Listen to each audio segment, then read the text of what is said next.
And this in India also, the extraordinary laws are becoming the central to the politics of repression in India. And Mr. Boye will be talking about the litigation that he has done against the discrimination of leaders of the independent movement of Catalonia, and how he has also been subjected to many threats and attacks and even criminalization of his activity as a lawyer due to the success that he has given in the defense of the Catalan leaders. So we leave the floor to you, sir. And once again, we are very glad that you are here today, and we can draw many parallels to the struggle of, to your struggle and to the repression that we also see in Spain. Thank you, sir. Well, thank you very much. Good afternoon to everybody. I see that there is a lot of people, young colleagues, which is encouraging, because sometimes when we have to fight certain cases, one of the things that I always have in mind is, what are we leaving behind? I mean, what are we leaving for the next generations in terms of example of how to do things? I would like to start with where, when, and how the problem for the Catalan minority started. The Catalan population within the state of Spain is no more than 7.5 million people, well-organized people. There are people that like their effort. They are concentrated in the area of Catalonia in the north of Spain, bordering with France. They speak their own language, which is Catalan, and the second language for them is Spanish. Until 2017, they have had what is called in Spain an autonomous status, which means that Spain compounds of 17 autonomies, which are not like a federal country, but in between a central state and what's normally a federal state. Catalonia has started in 2005 to fight for different status, and they approved the new regulations, and those regulations were challenged by the right-wing parties of Spain in front of the Constitutional Court, even when it was approved by the majority of the Catalan parliament and then of the majority of the Spanish parliament. The Constitutional Court, in a very uncomprehensive and very political decision, dismissed most of the most relevant article of that statute for Catalonia.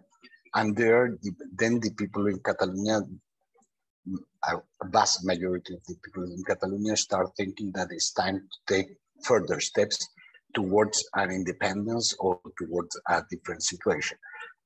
And in 2017, of the 1st of October, the then government of Catalonia called for a referendum. That referendum took place on the 1st of October with an overwhelming majority of people who say yes to the independence. We have to say something to make it very clear. There was not a huge participation. There was an important part of the society in Catalonia, more than 40% of the people who didn't take part in that referendum. They considered that was a sort of betrayal to Spain. But at the end of the day, like in every election, most of the people went to vote. And from those 60%, around 60% of the people who vote, the vast majority decide for independence. I'm pretty sure that in a different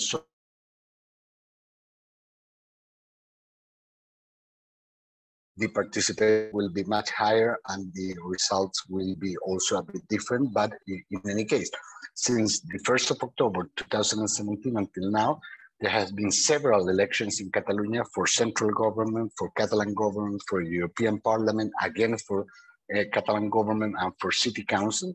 And in all those elections, the independent movement obtained the majority of the votes.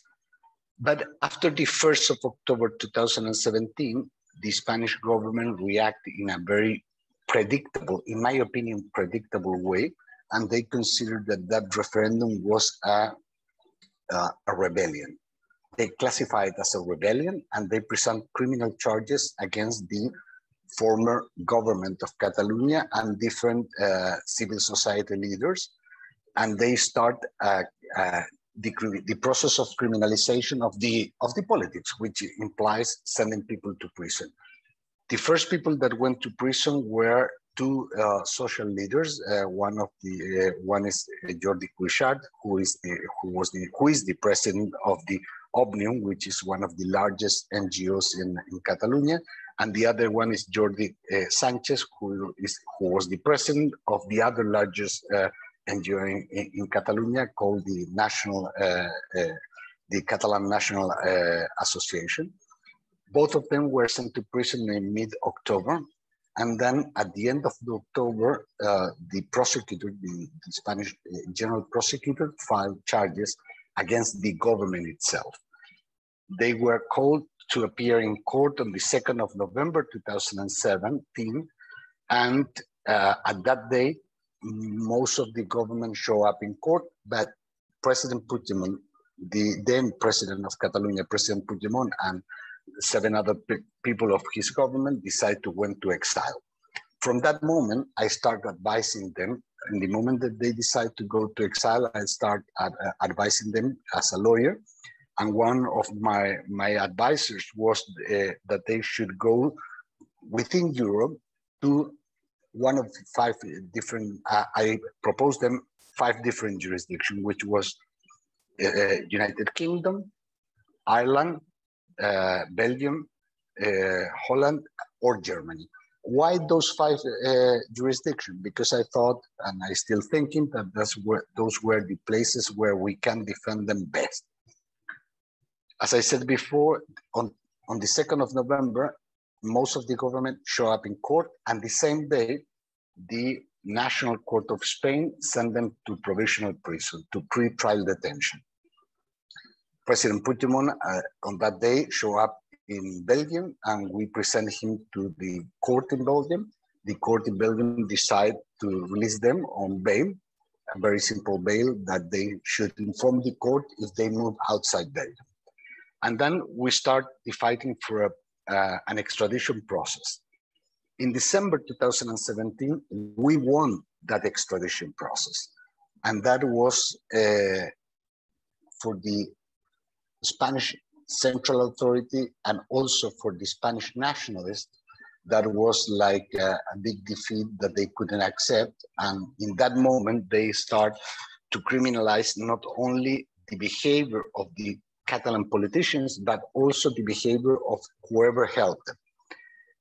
In December 2017, certain newspapers said that I should be put under surveillance because I'm dangerous, because I'm a good lawyer. That's mainly what they were saying. But anyway, and anyhow, at that time, we continue defending them. In March 2018, the people that were arrested, the remaining part of the government that were arrested in November 2017, were indicted, and a second arrest warrant was issued against President Puigdemont and the other members of his government that were in exile.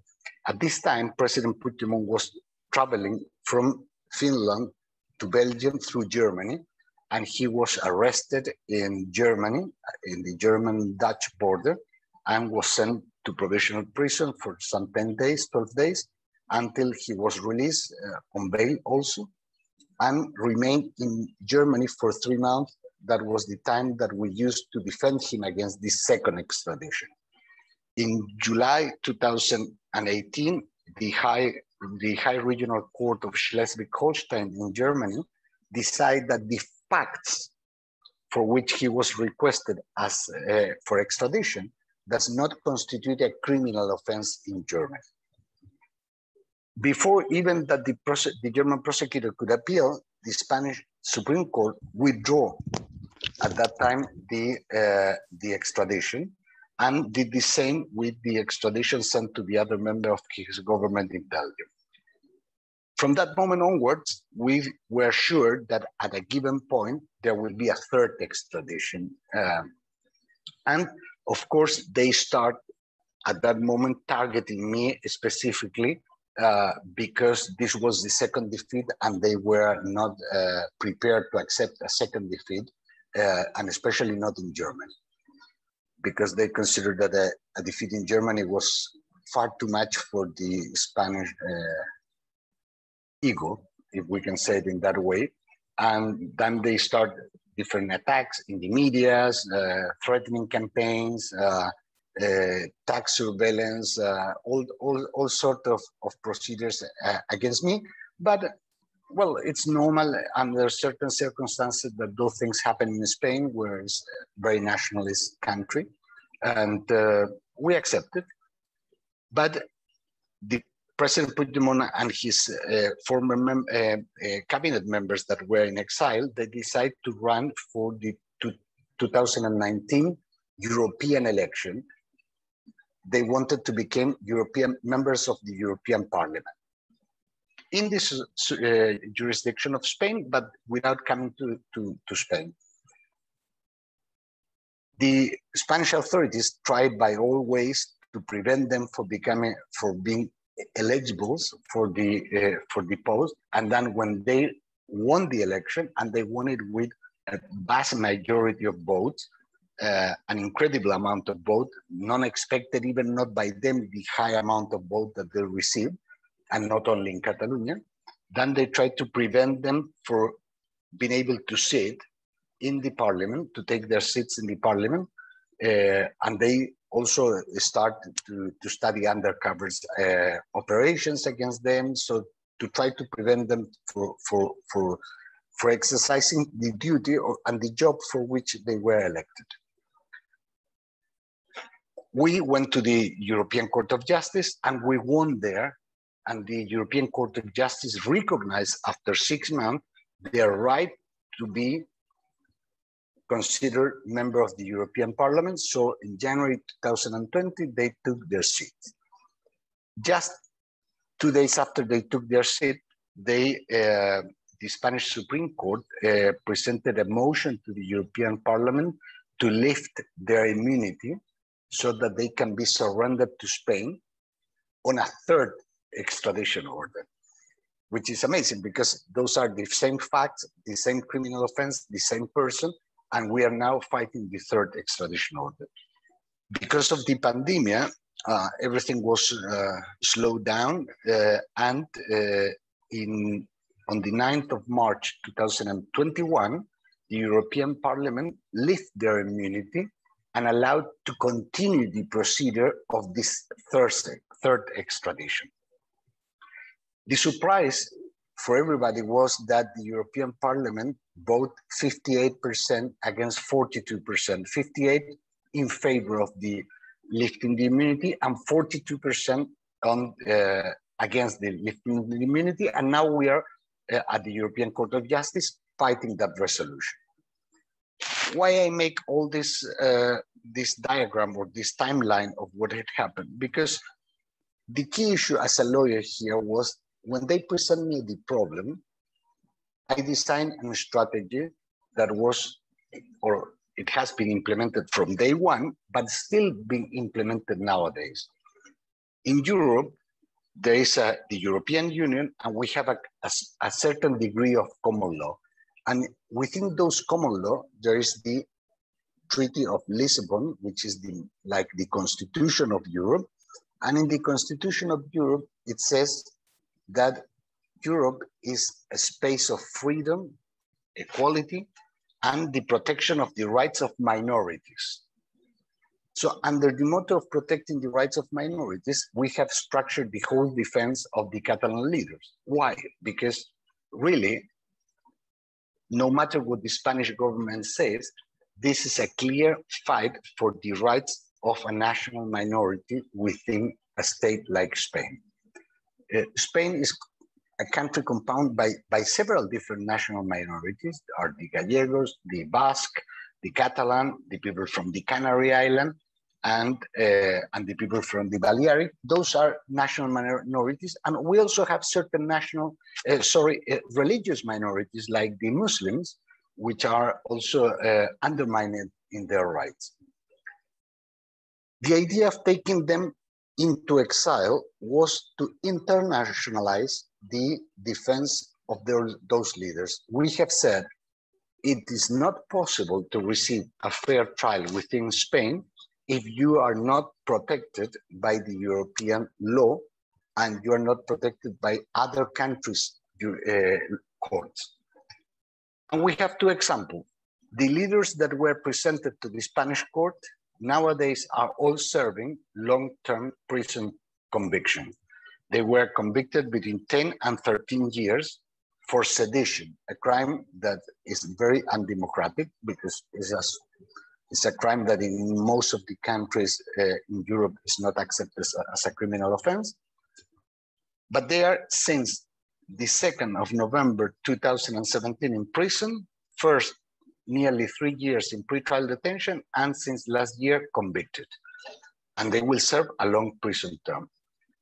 At the same time, the people who went to exile with the same charges, with the same facts, with the same criminal offenses, they are all free and enjoying of their freedom of movement and of their fundamental rights. And also, in the case of President Puigdemont and two of his cabinet members, they are also members of the European Parliament. So they represent the national minority, the Catalan national minority within the European Parliament, exercising their mandate as members of the Parliament. This reflects a very clear distinction between the way that Spain is interpreting the facts and applying the criminal law and the way that the other countries of the European Union are doing that. And we say other countries because some of these people were in Belgium. President Puigdemont was in Germany and also in Belgium. And one of the cabinet members was in Scotland, and the three jurisdictions are saying the same. These facts are not criminal offenses. To vote in a referendum, whether this referendum is authorized or not by the central government, is not a criminal offense and could not be a criminal offense, because at the end of the day, it's just another way of freedom of expression. Some people present a freedom of expression showing a poster, showing a flag. Well, the Catalans express their freedom of expression by voting into a symbolic referendum in which they decide to become independent.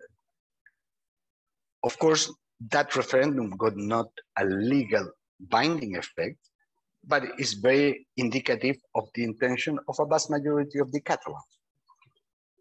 We as lawyers took this defense knowing that it was highly possible that we could face certain risks.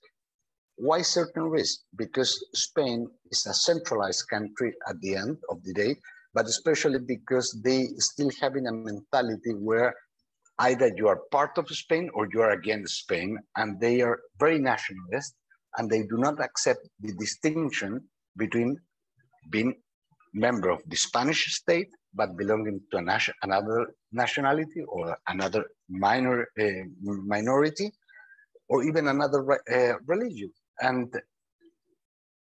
I was aware of those risks, but I must admit that I have never thought it will be so intense, the attack by the Spaniards in all sense. I mean, I haven't got a single problem in the exercise of my profession since I started back in 2002. I have never had, and now I had one criminal case in back in 2019 with a concrete judge. Then later in the same year, I had a second criminal case against me with the same judge, in this case for money laundering and forgery. And I was indicted, as you introduced at the beginning, I was indicted in January this year. But at the same time, with the last week, I got 5 search of the tax authorities. They can review up to 5 years behind. They review me last year 4 times. They review me this year another time. I have social security revisions and attacks in our office on 2 occasions.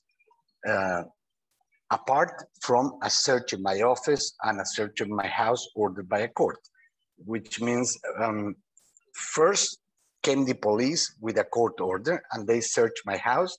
Then we went to my office and they searched my office. 3 weeks later, unknown people vandalized my office.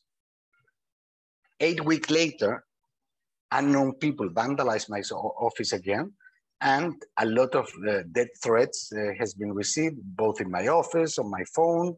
And every time that we asked the authorities, what do they know about the things? They said, we're under investigation, but until now, we don't have any relevant success. Well, Spain is a country with a very strong police system and they're very professional. And when they want to find something, they find it. But in this case, of course, they didn't want to find it. Even my daughter has got problems at school. Why? Because a lot of parents don't like the work that we do. My wife and myself, we both are lawyers. We both work together. We both have this case, but we have been criminalized for doing our job. And this is, it is fair enough. I mean, I can stand that. I can understand also why they're trying to criminalize me, but this machine is really perverse. And when I say a machine that's really perverse, I'm talking about the way that they work everything. Because it's not only that a judge can act against you, it's not also that the police can search your house, it's not also that you can be threatened without any reasons and without any response by the police. It's not that only that you can receive 5 tax inspections in the last 12 months. It is also that the media, especially the big medias related to Spain, what I'm calling the Spanish medias, they attack one day and another day and another day. As a matter of fact, my wife and I, we don't have social life now anymore. I mean, we live in Madrid, which is the center of the kingdom, and we don't go out. We just go from the office to work, from work to home, and that's it. Why we decide to take that decision? Well, because we are more concentrated in our job and we don't want to be attacked anymore. At the end, it's the price that you have to pay if you want to do your job properly. But here, at the end of the day, the real problem in Spain is that they are not accepting that there are several million of people who lives within Spain, who don't feel Spaniards, and who would like to be treated exactly as a Spaniard. Not to be a Spaniard, but to be treated equally with equal rights. What does it mean, equal rights? That they also have the right of self-determination. They want to be able to decide their future. And I think in a democratic country, that's not a crime, that's a right. I mean, it's a right that they would be able to decide, well, we would like to be independent or not. The biggest solution for this problem is a political one, not a judicial one. And the biggest historical mistake of the Spanish state in October 2017 was to judicialize a political problem. Whenever you give the judges the power to try to resolve a political problem, at the end you have a bigger problem. After 3.5 years, the problem has not been resolved. There are 9 people serving long prison terms, and now there are more than 3,000 Catalans indicted for different crimes, alleged crimes related to the referendum of the 1st of October 2017. 3,000 people waiting for trial, and most of them risking long prison terms. Spain is the only country in Europe who got political prisoners, and is the only country in Europe who is risking to have maybe around 1,000 or 1,300 political prisoners more in the next 18 months. When I said 18 months, I'm saying that envisaging the time in which they will be judged, and most probably as they will be judged in in central courts in Madrid, they will be convicted. According to the Spanish law, everybody, and European law, everybody get the right to be judged by a predetermined judge, a judge predetermined by law. Well, the judge, the natural judge for them, is the judge of Catalonia. But they took the jurisdiction into the central courts in Spain because they don't trust that the result of a process in a Catalan court will be the same as the result of a process in Madrid. This is a violation of fundamental rights. This is the first violation of the fundamental rights. But in the meantime, in these 3.5 years, we have not only defended the exiled people, President Puigdemont and the other member of his cabinet, we have also took a 1.5 years ago the defense of his successor, President Torra, because after the President Puigdemont was deposed, the central authorities called for a new election. The independent won again the election, and President Torra, Quim Torra was appointed as president, elected by the Catalan parliament. He has been deposed of his office after 1.5 years in the post because he has been convicted for what the Supreme Court of Spain called disobedience. Which was the disobedience? President Torra put a big poster outside his office saying, "Freedom to the political prisoner." The Central Electoral Authority has ordered him to remove that sign. He refused to remove that sign because he said, "This is my freedom of expression," and criminal charges were filed against him. He has been first judged and convicted by the Higher Regional Court of Catalonia, and that conviction has been also approved or ratified by the Supreme Court of Spain, and now we are in the Constitutional Court. But in between, they have executed his conviction, which was the suspension of public office for 18 months, and they took him away, which forced a new election in Catalonia. And once again, the independent movement won the election by more than 52%. So we're talking about in a row, the last three Catalan president has been removed from office through a judicial process. This is not normal in Europe. This is not normal anywhere. And this shows how this problem, this political problem, is being treated in Spain.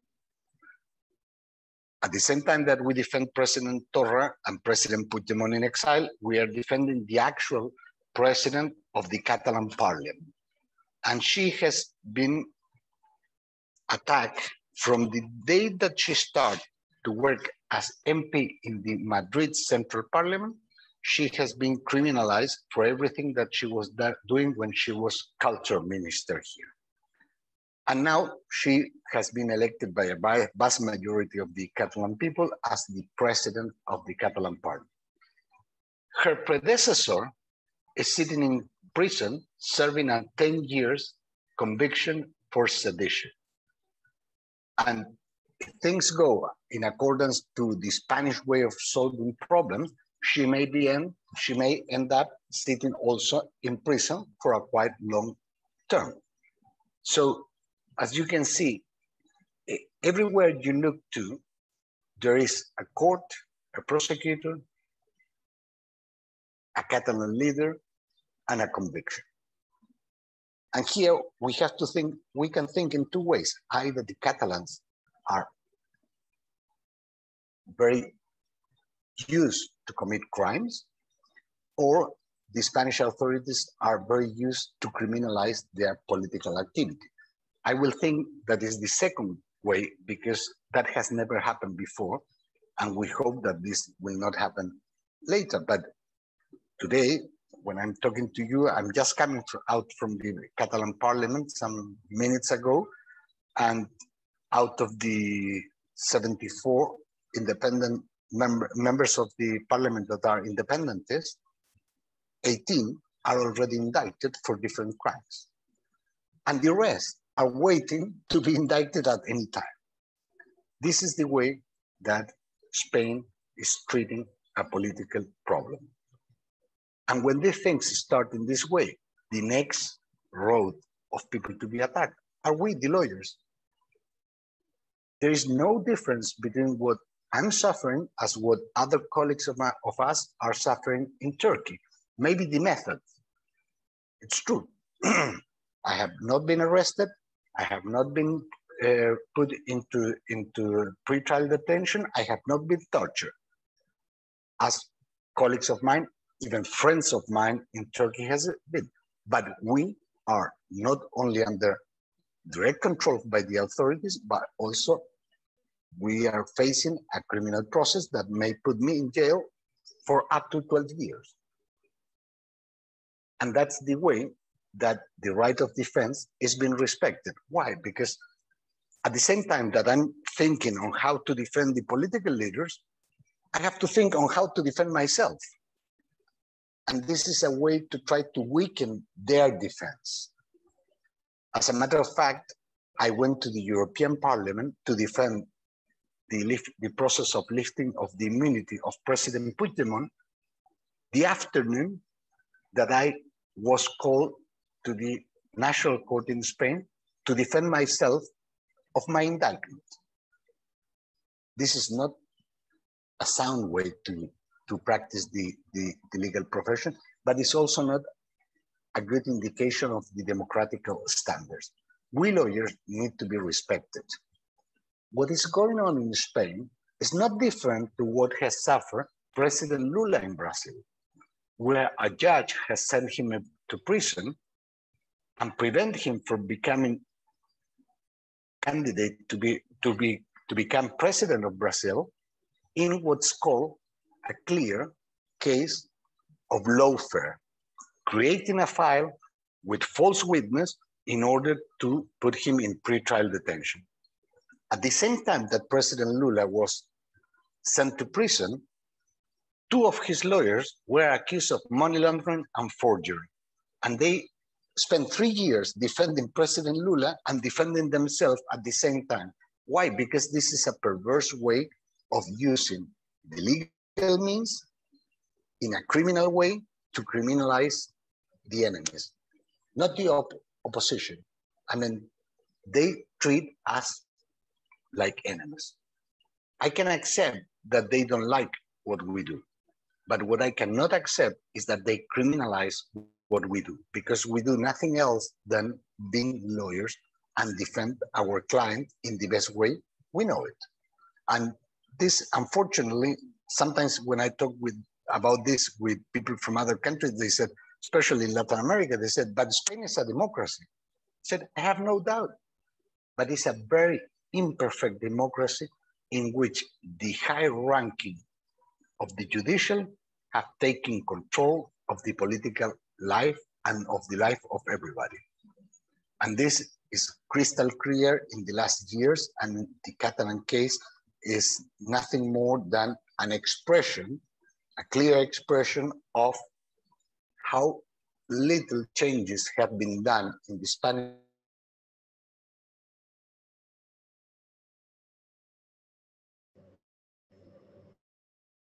Union.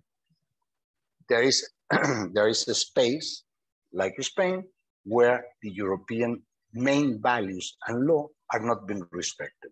As a matter of fact, my client, President Puigdemont, and 2 of his cabinet members, who are now all members of the European Parliament, enjoy immunity in 26 of the 27 European countries. The only country that don't recognize their immunity is Spain. This is surprisingly. They were elected in Spain to become members of the European Parliament, and it's the only country that's not respecting their immunity. As a matter of fact, last Sunday, one of them was here. I'm now in Barcelona, was 180 kilometers away from Barcelona on the French side of the border in a political act. And she, after that, she went for lunch, and then she went back to her hotel. Nothing happened to her. But she couldn't cross the border because here they will not respect her immunity. And this is a problem, but it's not only a problem for Spain, it's also a problem for Europe if we want to have a Europe without borders, with judicial security, and with respect of the fundamental right as recognized in the European Charter. And thank you for listening, and I hope that this was not too unorderly, but there are too many things in my mind about the case that I know upside down, but I try to use the timeline, which is the best way to explain how things were happening and how we came from that moment to here. Thank you very much. Thank you, sir, for your session. So there is one question from Anshdeep. Anshdeep, are you here? Yes. Yeah, would you like to ask the question? Yes. Yeah. Sir, the thing is that everywhere where there's nationalism in extreme forms, we see that the legal system, which was supposed to, the entire judicial system rather, which was supposed to be an institution that stands up against majoritarianism, it crumbles. So, at such a time, to be a lawyer and to argue and to, so how does one keep hope as a lawyer in the legal system at such times? This is, yeah. Well, I will use certain words that I use in front of the Supreme Court of Spain some 10 months ago when I went to defend President Torra in his appeal.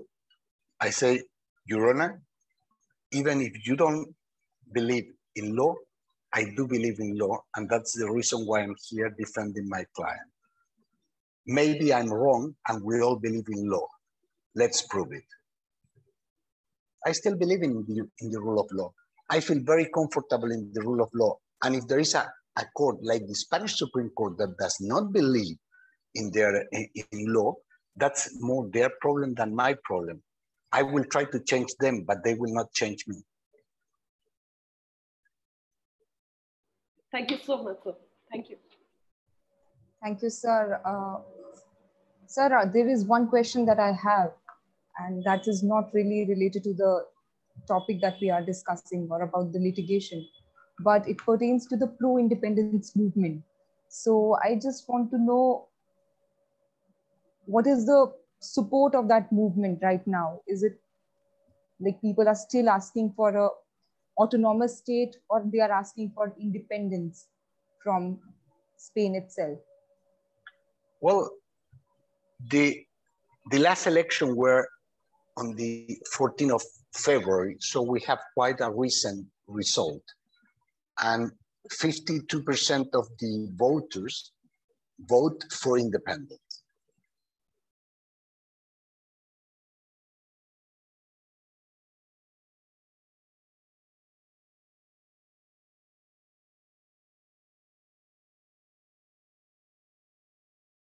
They want a legal referendum. So we can say that according to data, maybe 70% of the people in Catalonia would like to have a proper referendum to resolve the situation once and forever. But at least 52% of the population in Catalonia are pro-independent.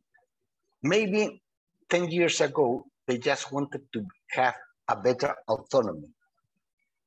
In the way that they have been treated by the Spanish Constitutional Court, by the Spanish Supreme Court, and by the Spanish central government, the amount of people pro-independence increased heavily. And that shows that people are tired of being suffering always the same mistreatment by the central authorities.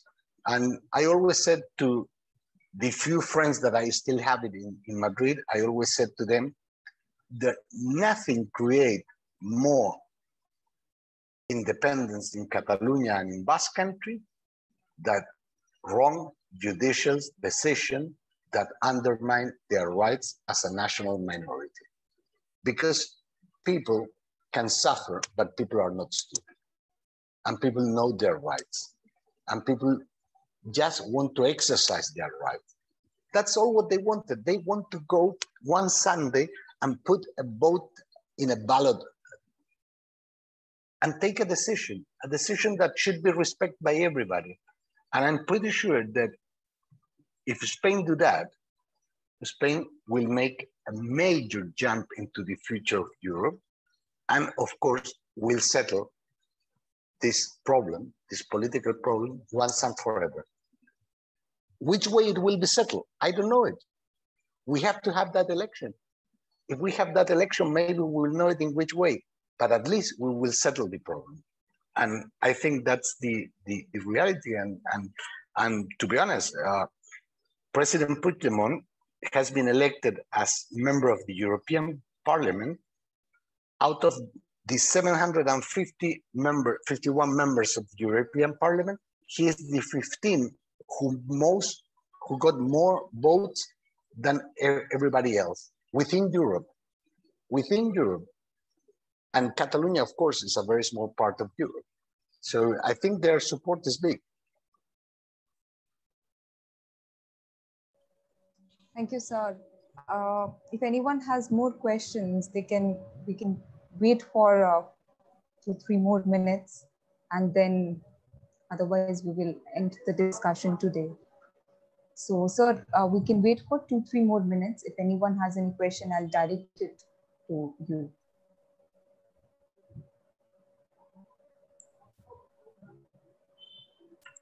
So I have a question. So what if the Spanish government agrees to the demand, and then it sets a precedent, and then other entities also start demanding? So do we have a law to check that, or do we have a constitutional framework which mandates creation of separate state from a state? Well, we have a frame, which is the Spanish Constitution, that was not approved in Catalonia and not approved also in the in Basque Country, for example, but it's the valid constitution. And in that constitution, it says that Spain recognized the existence of the historical nationalities, which is Catalonia, Basque Country, Galicia. At least they recognize that. And once Spain moved into the European Union, one of its commitments, based on Article 2 of what we can say is the European Constitution, the European Treaty, the Treaty of Lisbon, it's recognized fully the rights of the national minorities. And so the frame is there. What is not there is the willingness to respect those rights, which are nothing more than the right to decide. Look how simple it is. The rights of the minority is nothing more than the right to decide in equal terms, which means that the Catalans take the decision of their own future, and not that the Spanish central authorities take a decision for their future. So the frame is there. The frame is there, and we sustain legally in all courts that the frame is there. What's not there is the willingness. Thank you, sir.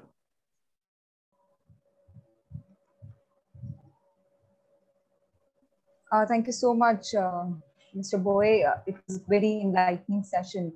And as I said before, in India also right now, we are witnessing a major crackdown on the political dissidents. And also within India, we have movements asking for self-determinations, asking for referendums, as in the case of Kashmir. So now I think there are not any questions.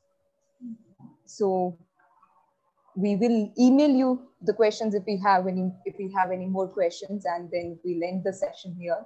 Thank you so much for your time, and thank you very much for your interest, and I hope that we all as lawyers take our job in a serious way. We are actors in the way that we can help to change realities. The law is nothing more than an instrument to resolve conflicts, not to create new conflicts, but to resolve them. And the duty of a lawyer is to try to find solutions.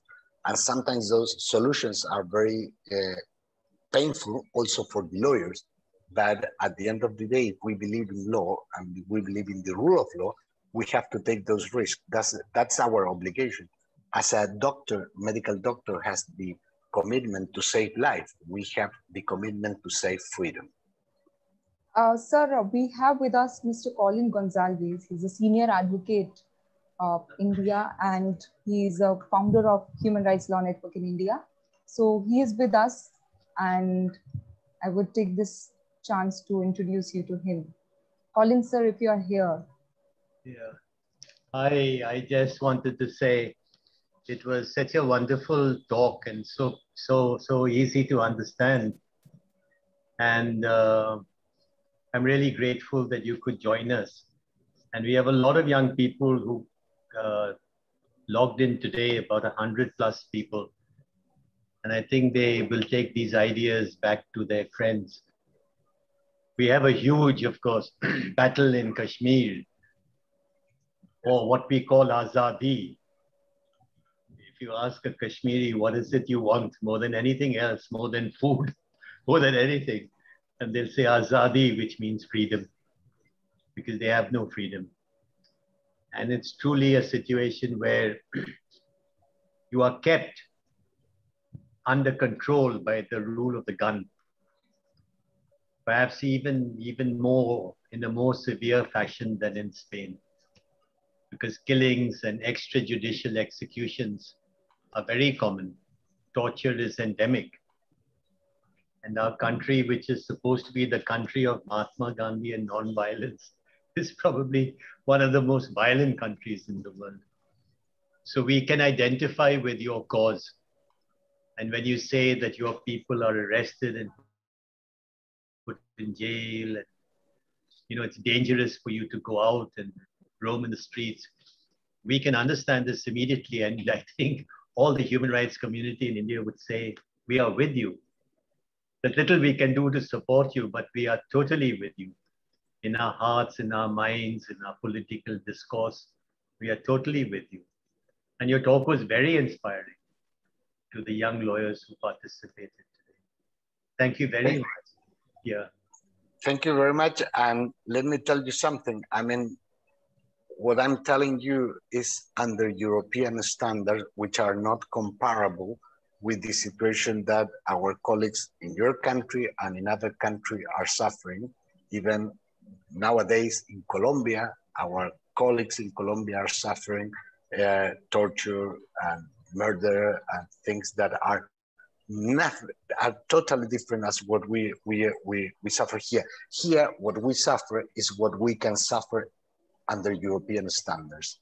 But of course, to be a human rights lawyer in your country and in other countries where violence is the usual way to resolve problems, I mean, we can only express our solidarity and respect.